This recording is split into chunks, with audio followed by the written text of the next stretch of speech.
Salut à tous, c'est Bobo FPV du Beta PID et aujourd'hui je voulais vous montrer comment je tune les PID d'un quadcopter tel que l'Aurora 100. Alors pas de souci à ce niveau-là, je me mets en profil 2 et je commence avec les PID stock. Voilà, et on va essayer de voir ce que ça donne.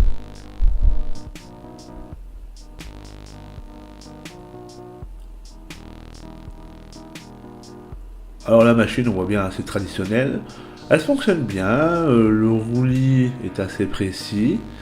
Je remarque quand même de la glissade, donc c'est une machine qui a du mal à verrouiller encore.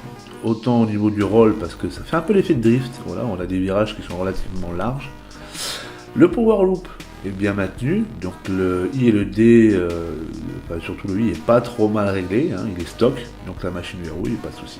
Donc là je vais reposer et je vais faire quelques modifications.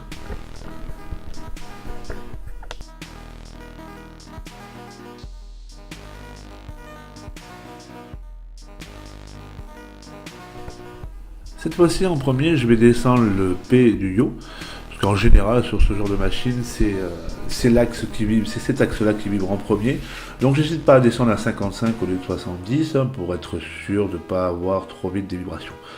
Le P du roll aussi, je l'augmente un petit peu, hein, de façon à avoir une meilleure synchronisation entre la commande de mon stick et mon gyroscope.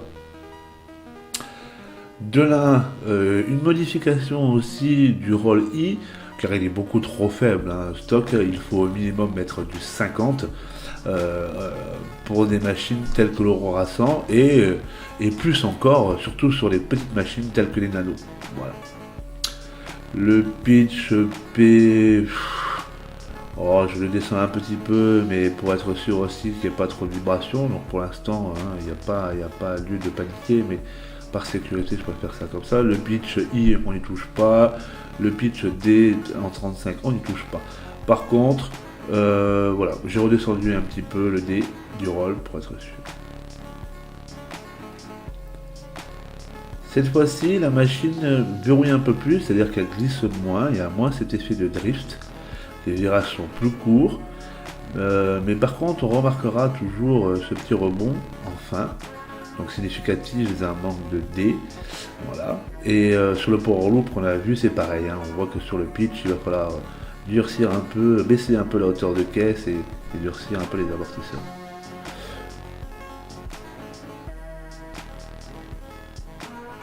Voilà, elle est quand même précise, mais on voit toujours sur ce roll qu'il y a toujours ce petit rebond.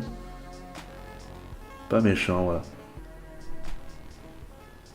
Ouais, on le voit aussi, il est moins présent sur le pitch. Ah, c'est pas toujours facile, hein, regardez. Voilà. C'est toujours à déceler. Alors là, sur celui-là, je vais juste augmenter un peu le D pour lisser le I. C'est-à-dire que là, je raffermis un peu les amortisseurs. Parce que pour éviter cette espèce de rebond là qui est un peu chiant dans le vol.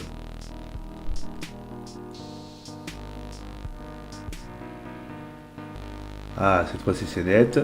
On a moins ce petit rebond, il est toujours présent encore, mais il est moins... Voilà, c'est moins significatif. Donc il ne faudra pas que j'hésite de toute façon à remonter le I et le D. Voilà, mais il se comporte beaucoup mieux, voilà. Beaucoup plus agressif, beaucoup plus verrouillé dans les virages. Voilà, très court. Donc j'ai des virages qui partent bien. Attention à pas trop monter les valeurs en excès. Mais là, on est vraiment bien. Voilà, pas de souci.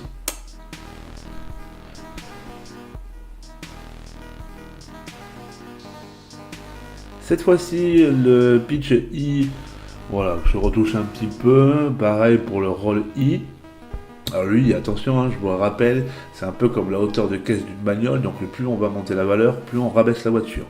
Mais le souci, il y a souvent cet effet que l'on va avoir, si vous redescendez votre voiture, vous descendez votre caisse, il va falloir durcir les amortisseurs et les raccourcir un petit peu.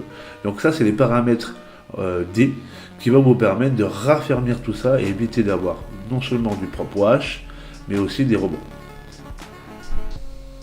Donc là voilà, on voit bien, la machine est beaucoup plus loquée, ça va beaucoup mieux. Bien sûr, je ne suis pas allé trop loin sur les coefficients, je vais pas pousser un peu trop les valeurs, mais voilà, c'est une machine qui est quand même beaucoup plus confortable pour se faire plaisir. Le power loop est beaucoup plus précis, le roll aussi. Ouais, on verra là encore un petit peu ces effets, mais ça serait plutôt mes doigts qui font cet effet-là. Voilà, la machine est beaucoup plus droite, elle est beaucoup plus verrouillée. Pas de souci, super.